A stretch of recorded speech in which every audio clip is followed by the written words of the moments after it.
Hey, good day, everybody. Welcome back to our Working Together series, live from our friends at the Netiv down in Houston, Texas.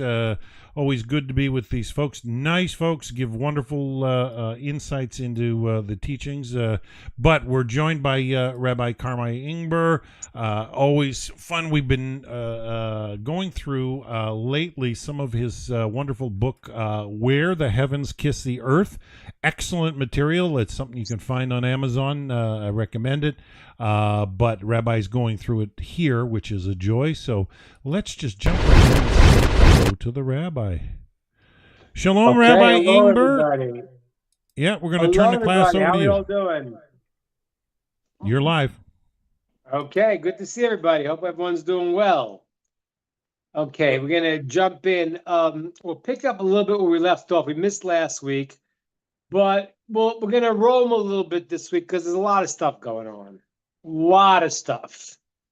The world is, I don't know what to say. The world is perfectly under control because God is directing it in his infinite wisdom to where it has to be.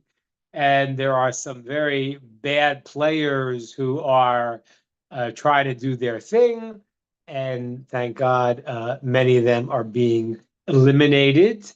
And the haters of goodness and truth are very upset. They're very upset. They don't like this pinpointed, like, oh, you killed terrorists. Well, maybe you killed someone else in the war. I don't know. Maybe that guy voted for the terrorists and they're supporting terrorists. They're living in their houses. But now you did this incredibly succinct targeting of the pagers of the terrorists. They're very upset because you're killing terrorists. Okay, so they're showing their hand. So there's a lot of stuff going on in the world, and the day of judgment is just 3 days away. Okay, Wednesday night already is the day of judgment. Thursday and Friday this year will be the day of judgment, Yom Rosh Hashanah. And so we got to get ourselves ready for that because the whole world will be judged. Who will be the president of the United States will be judged. How all the things will play out will be set into motion. And therefore, those who are wise will realize what's going on and really want to do what they can to be meritorious in judgment. So, with that backdrop, I'm going to continue with what I talked about in our topic, and we'll open it to discussion because what I said last time is still very, very relevant to this moment in history. We are in mindset number 3. Mindset 1 and 2 is called purpose and unique mission. And I encouraged everyone, I still encourage everyone who hasn't done it yet, to try to write some type of idea of what they would finish the sentence, my purpose in life is. Now, again, it's very hard to know because if you knew it, then you've solved half the problem. But it really is important. Like Tar had a very great one. As Tar is here with us this week. Tar was like, he noticed his ability to make people that are ignored in life feel that they have importance and they are made in the divine image. And he raises up those people. That is incredible. That's incredible. That means you notice in yourself, in your unique qualities, that you could do this. You are a man of the people. You know that. You're now saying that God put me on this earth to make the world better through the following of the mitzvot that are relevant to me and all of their corollaries. And their corollaries include the ideas of kindness as the centerpiece, that God created the world because of his desire to give kindness to his creations. So that was a beautiful idea. And that's 1 and 2. And we were in 3 last time, and I gave the introduction to 3. Today I'm going to open it for discussion. But I want to repeat what number 3 is, and then I want to answer a question that Rod brought up last time, which I answered quickly, but I'd like to answer it in more detail. So mindset number 3 is tailor-made challenges, which means that there's one thing to figure out myself and where God put me with my skills and what he wants me to do in this world. There's another quality that we are talking about when it is God's involvement in our lives. And the idea of the challenges we go through are tailor-made challenges for our next step of development. And this is very important because people often, say to me, I had someone who sends me questions a lot of times. Send me a question last week. The person feels they're not where they're supposed to be, and they have to be someplace and do someplace else. And I explained to them, I don't disagree with that. But at the same time, there's an element where that is wrong. Because wherever you are at this second, that is where you can fix. Now, maybe 10 minutes from now, you should be someplace else. Maybe in life, you have to move to a different place. Maybe you have to, that's all may be true. But there's no way to jump it and say, oh, my fixing is there. Because then you're looking at the world as if God is not creating the system so perfectly in his infinite wisdom that he's putting you where you need to be right now. And if you make the right decisions right now, what you can do where you are, then you will not be able to go to the next step. The next step is going to be a new tailor-made challenge. Okay? And this I encouraged everyone. I don't know if anyone did it because we had a week off here, but the assignment was to look in your day and notice the challenges you have and take a moment and tell yourself and reframe this to understand the challenges that you have right now is the opportunity that you have to grow. Okay. Now, so I want to hear if anyone was as successful in doing that. And we had 2 weeks now, so I'm sure you had many challenges. If anyone was successful in reframing that and understanding it as an opportunity. Now, before I open it up to discussion, I want to just relate to something that Rod said. Because Rod asked, he said, listen, we learn this, we know it, but it's very hard to do. How do you do it when you're in the middle of a challenge? Now, I want to explain something about the 7 mindsets. This is not cheeky, cute self-help. This is not what that is. This is life missions. This is an entire lifetime. You can go, there's no end to this process. When I start learning this, when I see the challenges of my life, and I believe and I understand the mindset that God is giving me the opportunity to grow, you don't get to the end of that. You do it, and you do it, I don't know. Let's say you got a 50 on the test. And then you'll have it again. You'll get hopefully a 55, then you get a 65, you get a 70, you get an 80.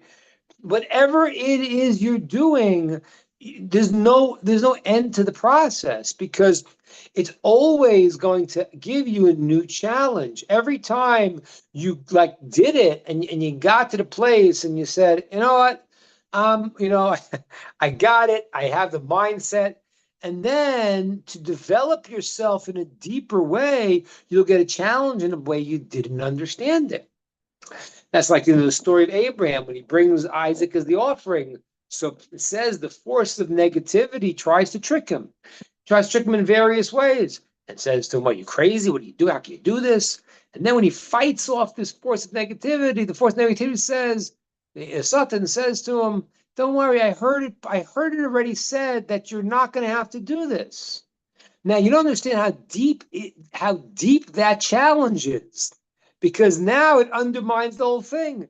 And Abraham said, "Listen, the problem with lawyers is once they lie, you never listen to them." Now, what does that mean? A guy goes, let's say, and he has a challenge in life, and he overcomes it, and he's successful. The second after he does, now he says to himself, "You know what? I am pretty amazing. Huh, wow. My mother always told me I was the greatest, and it's obviously true. And now he's got the problem of being haughty." So the process doesn't end. It's not like, yeah, you got it. If you're breathing, you're alive. That means there's another level to grow.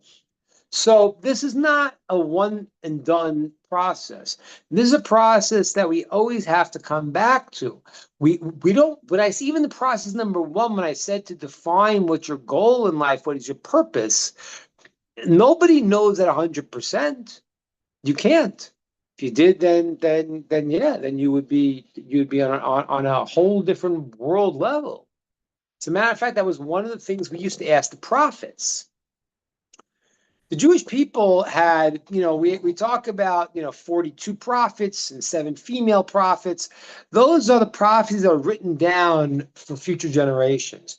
But the amount of prophets that actually lived during the time of prophecy, which spans from Moshe until the Second Temple, until the final prophets, Zechariah, Malachi, and Haggai, there were over 1 million prophets. There were 1,200,000 prophets, 600,000 male and 600,000 female prophets. But we don't have their prophecies because they were prophets for what personal issues. Their prophecy was not a prophecy that was a national issue that was going to be for future generations. But one of the things we used to ask the prophets was like, what do I do? Now today we go to wise people, but it's a process where we don't have the level of clarity that we will have when the temple is rebuilt, which is getting closer by the day. It's getting closer by the day. So we don't have that. God willing, we will, and all the nations of the world will benefit. Even though the UN is all going to walk out when Netanyahu tries to speak, because Netanyahu wants to tell them, hey, wait a minute, they're trying to kill us. Shouldn't we have a right to defend ourselves? But, he's speaking to people that want to kill the Jewish people, that want to destroy the temple, that want to fight against God. So they don't attend, because they don't. But when there's a clarity in the world, you'll have it clear. Right now, we're not in that time. We're moving towards it's happening, but therefore this is a ongoing process. I want to hear from you all. Was anyone able to, in all this past 2 weeks, take any challenge in their lives and reframe it as an opportunity for them to be able to see it as a tailor-made chance that God is giving them to take their next step in growth? Anyone was able to do that assignment at all? Rabbi, that experience that you're talking about is something that I have, thank God, have learned a long time ago. But the reason why I mentioned before last Saturday about the vicissitudes of life that can kind of set you aside and make you or present an illusion that you're not in your purpose now because you have all of this stuff going on. And the reality is that's not true.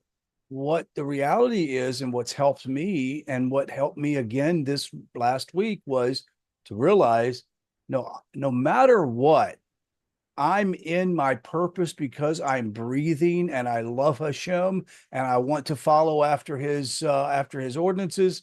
Therefore, my purpose is being fulfilled. Now, what I'm going to do and how it's going to manifest itself is just to see what's going to happen. It's like being a rock in a river who wishes to be in a big building in New York, right? And all you have is the water pouring over you all the time. That rock should be less concerned about being in the building as much as, am I flowing with the river? Am I being hewn by the river? Am I being smoothed by you understand? It's like That's where I see myself. And it's so much more, you're so much more peace. You're not feeling like I should be somewhere else. I'm where Hashem wants me because he's It's true. forming me. It's true. It's true. That is true. But there's another element to it also, which is the element of I'm not just passive. God wants me Right. to Right. act. And Right. so therefore what happens is that I have to proactively, go to do the things that I need to do, and not just say, okay, well, it's up to God, because that's where I make myself. So when you go through a challenge, you got to be able to take it and to accept that but right now I got to decide how to handle it. And so let's say I'm in a challenge situation. I got to figure, okay, so how do I deal with this? What's the right thing to do? And the only way to get the right thing to do is when you have the right perspective of how to look at it. But you have to actually proactively do something. So I agree with you. There is a place of acceptance, and that is the two dynamics of life. The one dynamic is those who accept what God plans for them, and the danger of that is complacency. And then there are those who are proactive, and even proactive in a positive way of mitzvot and doing things that are part of their requirement in life, but it has the danger of believing that you have more control over the universe than you do. So they're two different emotions, but you have to blend them. You have to at the same time say, okay, this is what happened, and I accept, and I realize that God has a plan. I want to fit into that plan. I accept. I have to do that for sure. But you also need to go and say, okay, He gave me tools. He gave me qualities. He gave me such things that I could do. What should I do? What does He want me to do? And that's. I mean, look, in your case, you have a lot of things. We've spoken before, a lot of things that play into that, specifically because of your past and where you're located. And so obviously, you're for you, you can see a lot of the things in a very clear way, hopefully of things that God placed you into, and that you need to do. But that means you need to do them, and I'm sure you are. But that is, and once you like embrace that even more, then what you're doing is you're like you're charged. You're charged because wait a minute, it's like it's not, the shofar blowing concept of Rosh Hashanah is an awakening, and an awakening means that in life, the greatest danger that the force of negativity, the Satan, the Yetzer Hara has, the first move of the challenge of life is getting lost in illusions. That's where everything stems from. The serpent says to Adam and Chava, says, Adam and Eve, he says, Visam Kelokim, if you eat the tree of knowledge of good and evil, you will become like God. And that already puts the person into an illusion. And then from illusion, then you could have your challenges, whatever they are, based on your constitution. So everyone has a different constitution. And therefore, one person leads them to desire. So their world of illusion now creates in a situation that they want to chase after desire, because they're not clear, and there is that film over their eyes that is life, and it happens all the time.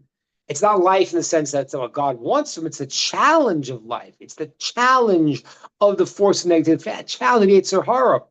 The challenge that God created, the root of it is that illusion. So one guy now is chasing after desire. One guy says, I want power. So if you take a second, and this is the wake-up call of the shofar, and you say, wait a minute, whoa. Let's say everything we just know. I'm not just a rock here. I'm a rock that God put in the river at this time, in this place, and therefore there's something I could do. And then you go and you do it with vigor because you're woken up from your sleep. And everybody, and this is what Rosh Hashanah is, everybody has that level of sleep, has that level of illusion. Okay, the Avos, Yitzchak, Isaac was an offering.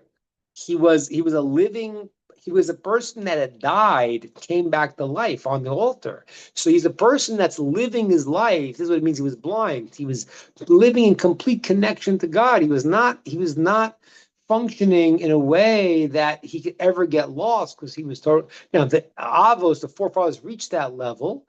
Again, they always had their challenges that everyone has for what's relevant to them, but that's a certain level of clarity that is in a certain sense almost impossible, because whatever level of clarity you're on, there's a higher level of clarity to get to. So even if you're not stuck in the illusions that lead to terrible sins, in desire or power, but most people are at least stuck in the illusion of the doldrums of routine life.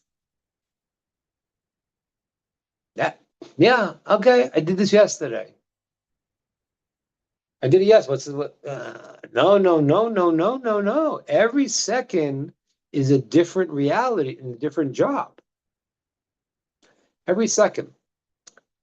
There's a different calendar. I can't get into it because it's a lot of Kabbalah and little mysticism in terms of that. But the time frame that we have is 1,080 moments in an hour. And I know the secular world made it as a 60, so they have 306, 3,060. That was 1,080, which is about 3.3 seconds. So that is about the amount of time a person breathes, the breath of life. And every breath, every moment is a new existence. Okay, this Torah idea, which has been taught to us for thousands of years, has finally been seen in the laboratories of the quantum physicist, who see particles popping in and out of existence as if they're being recreated at every few moments or moment. Because that's what's happening. So the reality of today is not the reality of yesterday. It's like God gave you sleep. Because when you sleep, you could start the day new. Sometimes things are not going. I'm going to sleep. Let's start tomorrow new. God didn't have to do that. He created units, and a day is a unit. What do you need a unit for? Because there's another job. There's another job for every few seconds. There's another job for every year. There's another job. So there are all of these opportunities, and a person gets sleepy and doesn't realize that. And it happened. This is very, very difficult. And this is what's happening now in Rosh Hashanah. It's a wake-up call. And that's the fear of the judgment is to wake us up to say, oh, wait a minute. I'm not cruising along, yeah. What's the purpose in life? The purpose in life is for you to be happy. As long as you're happy. I know all you do is sit and watch football all day, drink beer all day, but as long as you're happy. As long as you're happy. Now, again, I'm not saying that a person can't watch football. I like football. It's an interesting sport. I'm not saying you can't. But when that becomes your world, that's a problem. And this is something very important in terms of non-Jews and Noachites to understand. There's an incredible law that you all have heard and you know. And it's the law that a non-Jew can't keep Shabbos. It's a very serious offense. And the question is why? Okay, so we've talked about, maybe do certain things. I'm not saying you can't, but to keep the laws of Shabbos as is commanded is not for the nations of the world. And the reason, the deeper reason why that is because the world was created for people to work. I don't mean necessarily working some whatever job that you don't like, but to work to improve the world. And where did you decide that you got a day off now? Who gave you a day off? Okay, so God said to the Jewish people, and there's a deeper reason where that he could tune in to that process of the Shabbos. But the process of Shabbos is the process that leads in the culmination of history. The great Shabbos is going to be the transition of this world. But that's that God gave and required the Jewish people to tune into that system. But the general idea is without God telling you to really must tune into that, that would not be the thought. The thought would be, since the world is for a purpose and everyone is created and everyone has something to do, then what do you mean you stop doing? I'm not telling you can't watch a football game and enjoy it. You can. And I think that it's a very important. I think the seven Noahide laws. Lara, I don't know if Lara is online there with you, Dan, today. Well, Lara sent me a question once, and it was a very important question because she had heard from a scorner. You know what a scorner is? The scorner is it's a very bad thing. It's in the book of Proverbs. Takelets. You gotta smack a scorner, because what the scorner does is he takes something that's very serious, he cracks a joke, and you lose the whole meaning. And that's when a joke is said in a way it's a scorning, it takes away the person who's thinking about life, and he won't think about it now.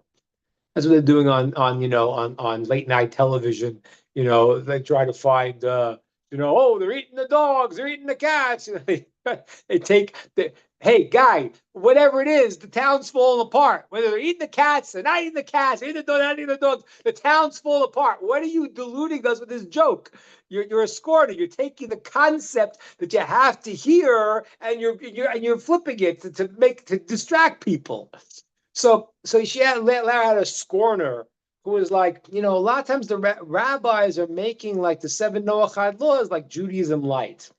And there's a truth to that. There's a truth to that, because people are saying things that may not be what you have to do. A lot of people on this class are very, very dedicated people who want to do the seven Noahide laws in the ultimate way, and it's extremely commendable. Extremely commendable. At the same time, if someone wants to do it in a very basic way, they can.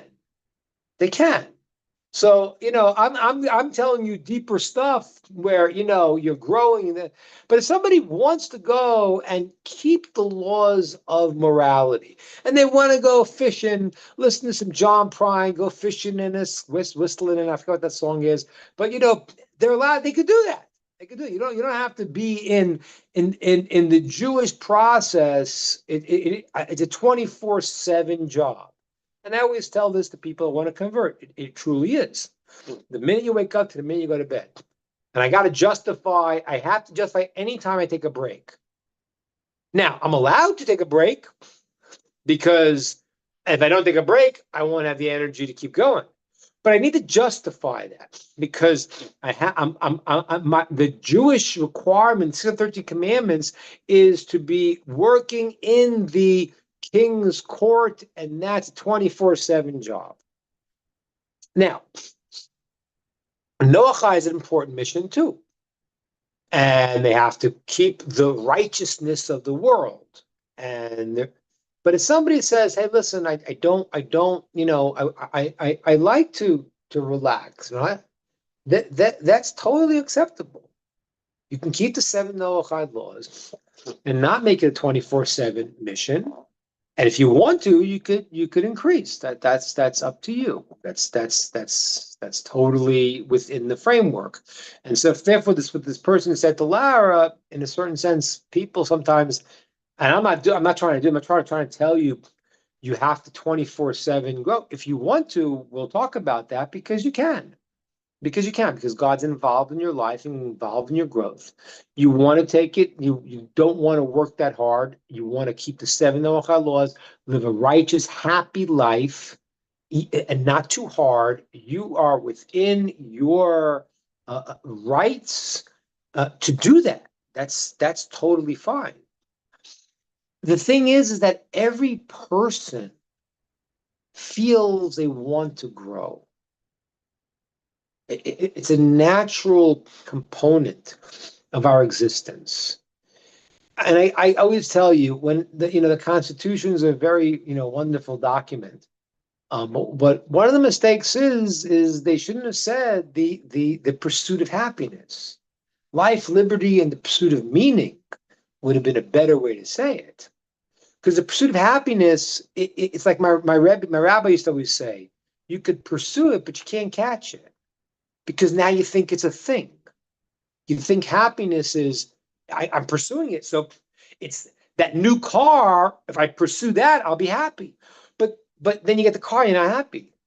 Because the happiness is the byproduct of living a life that's meaningful. And if you're living a life that's not meaningful, you're not happy. You may be drugged. You may be, in illusions. You may be so busy with the world of entertainment. I mean, the world of entertainment is just amazing, really, because they didn't have this stuff, thousands of years ago. The Romans introduced like entertainment. They threw people to the lions. Hey, that's entertaining. Today we have football. Okay, so we have our version. It's a little bit more clean, a little bit more moral. They try to prevent concussions now, but that became the industry, the entertainment industry, one of probably the biggest industry, and the goal is to keep you drugged on fantasy. It's amazing. You want to watch a movie to relax, enjoy. Try to find a clean movie today. It's almost impossible. Try to find a movie today that's not, and try to indoctrinate everyone into this insanity. It was impossible. I don't know. You watch an old movie, something, and you relax. Great. That's okay. But most people, every person, if they're not going to fill their lives with something that's of meaning, they feel they have a purpose of doing something, they will not be happy. They'll pursue happiness, but they'll never catch it. And therefore, one of the things we have, that's why I gave this concept, we have to understand. A person needs to say, my life is meaningful. I am here as part and parcel of this mission to reveal godliness in the world and make the world a better place. And I have a unique purpose. And now in mindset 3, I understand the challenges I go through are really the opportunities that I have to bring out that quality, because it's dormant. It's dormant until I go through the challenges of life to bring it out. And every time I go through a challenge, it's a new tailor-made opportunity for me to do that. So let's do that this week, everybody. Let's try. I want to hear if anyone had any success with it. But when I do this program, I do it in different ways. I do it privately counseling, and I do it more. This is an introduction to the course, really. But I give exercises. Exercise is a little bit hard to do in this format, but I do exercises that have to do with meditation and relaxing a person and helping them get to this place. So now we're just talking about it in general. But in general, what I'm going to ask you all to do is to try to look this week. You're going to have challenges. They're going to come up. Just take 1 second when the challenge comes. Take a deep breath and say, wait a minute.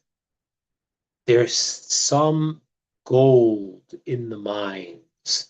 There's some pearl in this oyster. There's an opportunity right now that God's involved with my world and giving me the opportunity to bring out my qualities. I want to take this and I want to maximize it. Okay, ideas. Dan, I think you posed. I didn't see what you wrote. I saw you wrote something. Taking ideas, comments, and feedback. Uh, Dan, you want to tell me what you wrote, or say it out? he no, was I just just, let- yeah, let- it just yeah, go it's ahead. blown up a little bit on Facebook. We've got a couple hundred live views already on Facebook, so I just want to encourage you to keep going. Excellent material. Plus, Lara said, yeah, she's here on YouTube, so she's Good to see you, listening in, Lara. and yeah.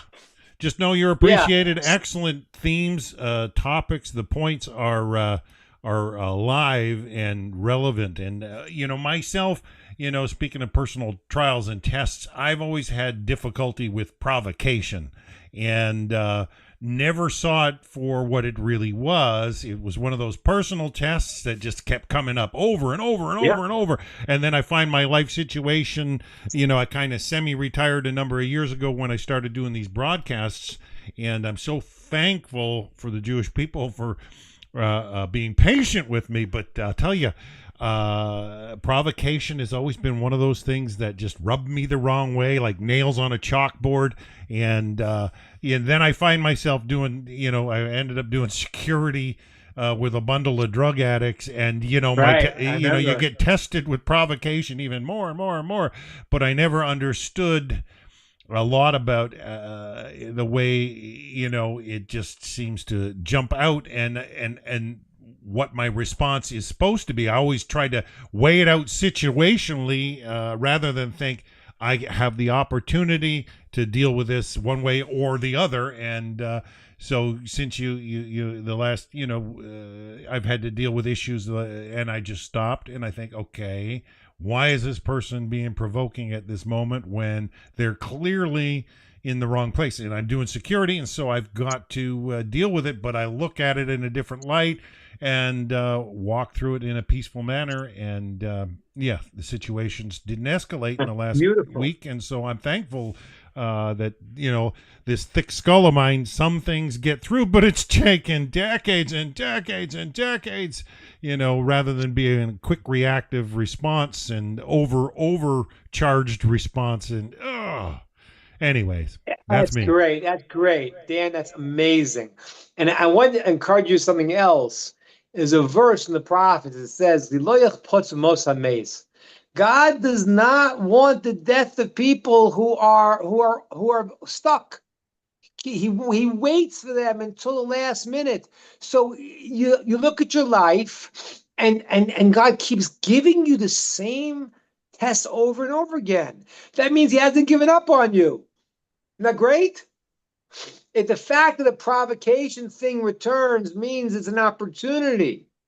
Now, you got to think about it clearly, because like some of the stories you told me, you were clearly right from the way you described it to me. Yeah, the provocation gets more and more and more intense, and it's like I wasn't equipped to handle it last time, and now it's twice as intense. It's like, what am I not seeing?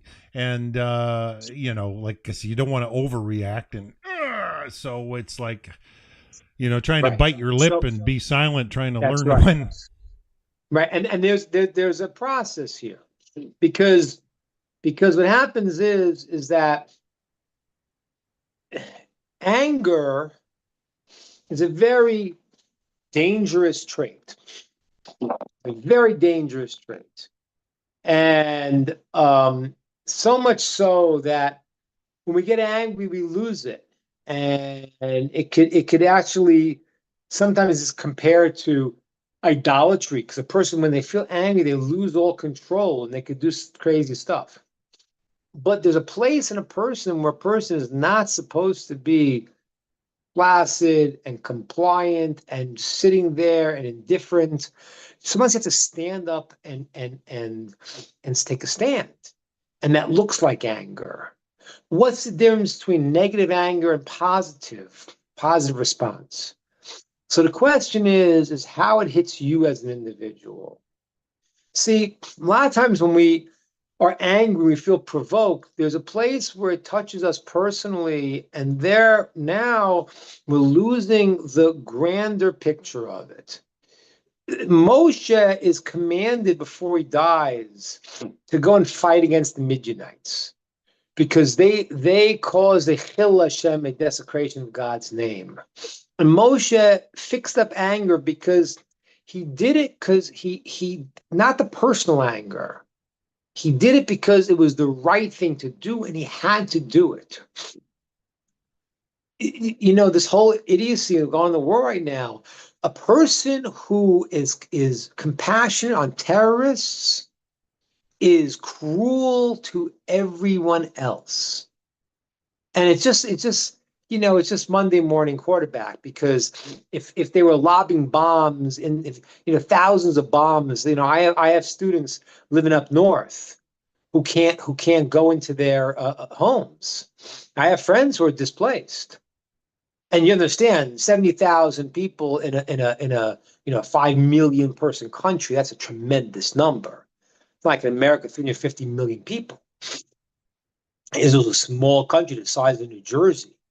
So and every place you go, a student of mine called me today. He has to go not all the way up north, but a little bit. Should he go? Because they're bombing. So these people, you know, if it was them, they'd say, kill them, kill them. Meanwhile, now they're all compassionate on terrorists. No, a person has to say is right and wrong. And when it's a personal insult, you need to take a step back and say, is this just me? Or is this represent something that is bigger than myself? Is this wrong? If I'm angry because there is something bad and evil done here, then I could use it properly. And then I stand up for the provocation. When it's me personally, it's an opportunity to get humility. King David, when he ran away from the rebellion of his son Absalom, there was an enemy of King David named Shimon ben Gera, and he came and he cursed King David because he was an enemy of his. He was from the Benjaminites and from Benjamin, and King David had become the king, and he was one of the leftover people that was resisting to this. And this guy was not a nobody. He was a scholar. And King David's officer said, like, I'm going to kill this guy. He was deposed as the king. And King David said, no, let him. It's my opportunity. Let him say what he has to say. Because God will have compassion on me right now that I take it.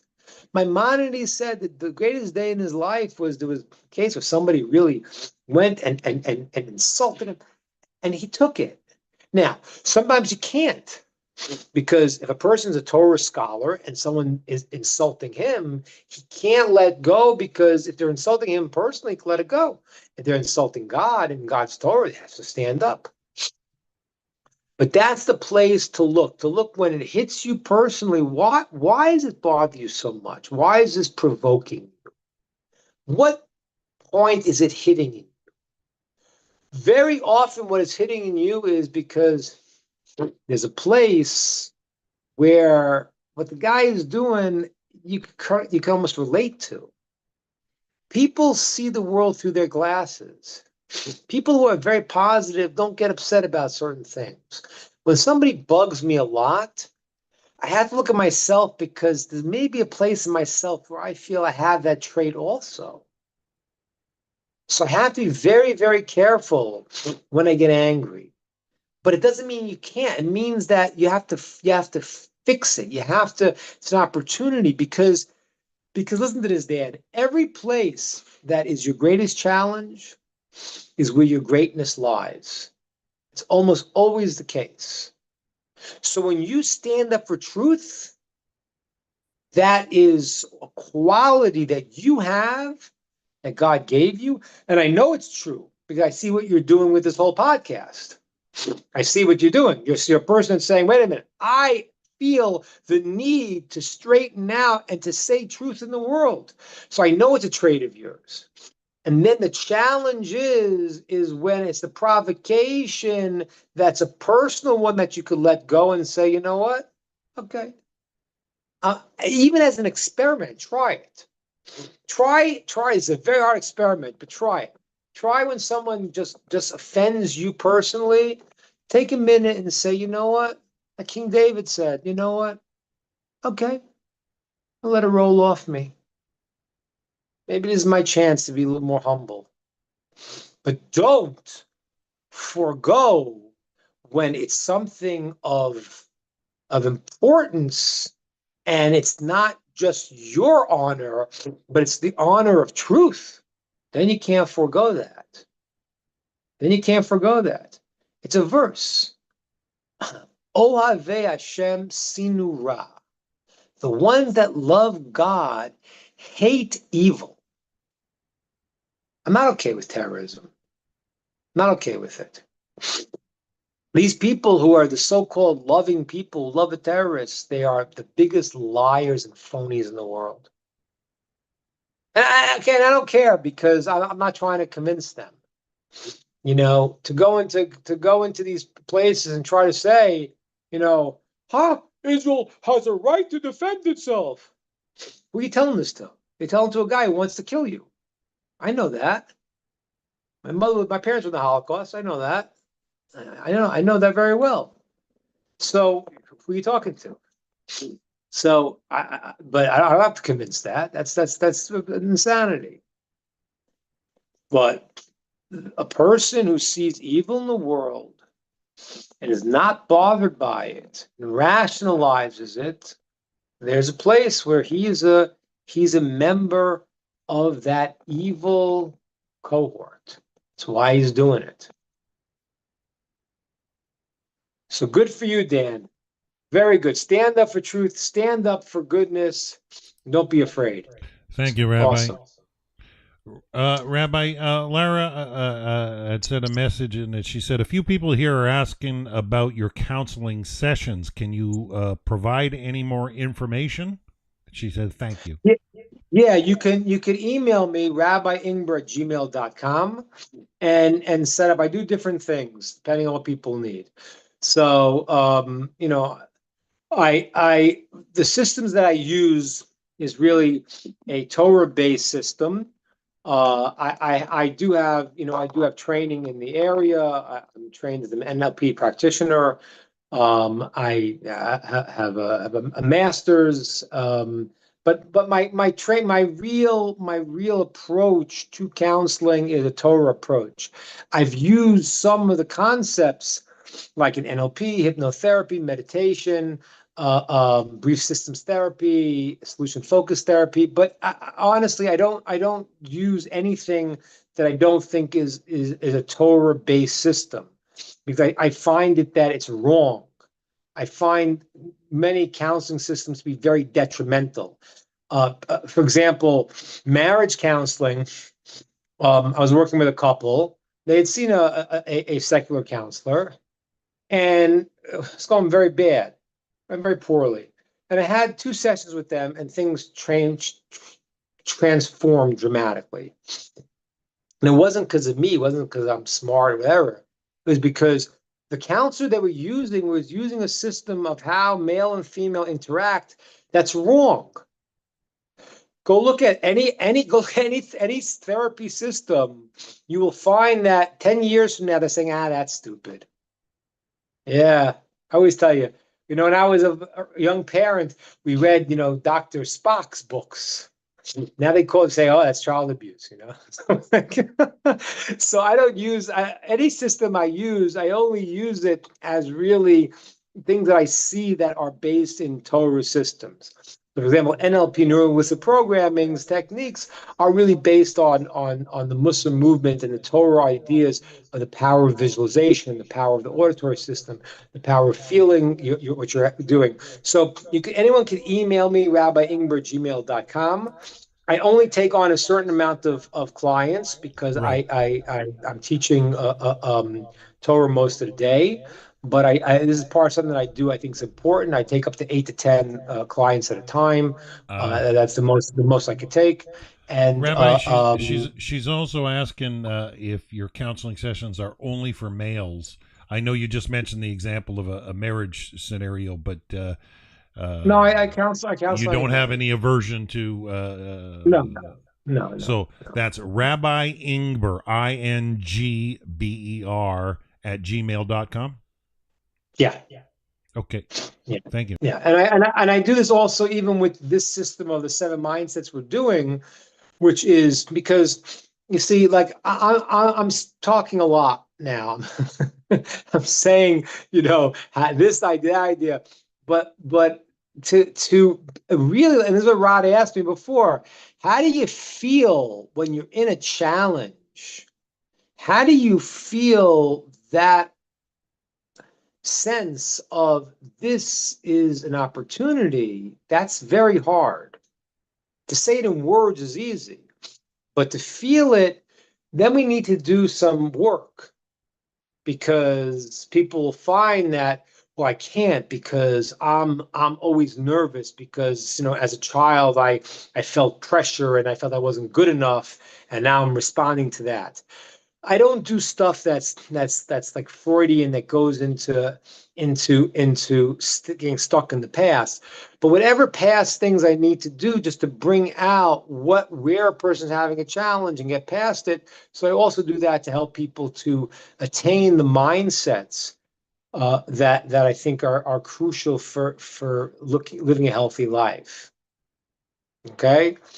And next week we're going to touch on the 4th mindset, which is also in this system, how to deal with challenges. But it's going to be a very different one, and it's going to be very, very important because it's going to help you to deal with difficult people. So that one, everyone should be excited about that one. So you 'Cause we are all aiming know for next week, difficult next people. Sunday? Oh, wait a minute! But what was it? I got was it next? We got Rosh Hashanah. Yeah, I think I can still do next week. I think I can still do next week. Rosh Hashanah is going to be the week after that. We'll have to stop, but next week I can still do. Excellent. Okay. Okay, Rabbi, thank you so much. I appreciate it. Stay safe, and we'll see you next Sunday, huh? See you next week. All the Thank you. best. Thank you very much, Rabbi. care. Beautiful message. Yeah, it looks like we had about 240 live viewers, mostly on Facebook. Over 200 live views on Facebook. Yeah, Awesome. So excellent session. Awesome, always- guys. Let's get the word out. Let's get the ideas out, the concept out. The world is beautiful. Hashem, God loves you, and He wants goodness for the world, and we're getting closer. Yes. Oh, man. Rod, so And good to see you, therefore, buddy. very, Glad very you're feeling important. better See too. you, Dan. Yes. Take care, Have a Ronald, wonderful, Tar. wonderful week, everybody. Bye for See now. you guys. Shalom, Thank shalom. you.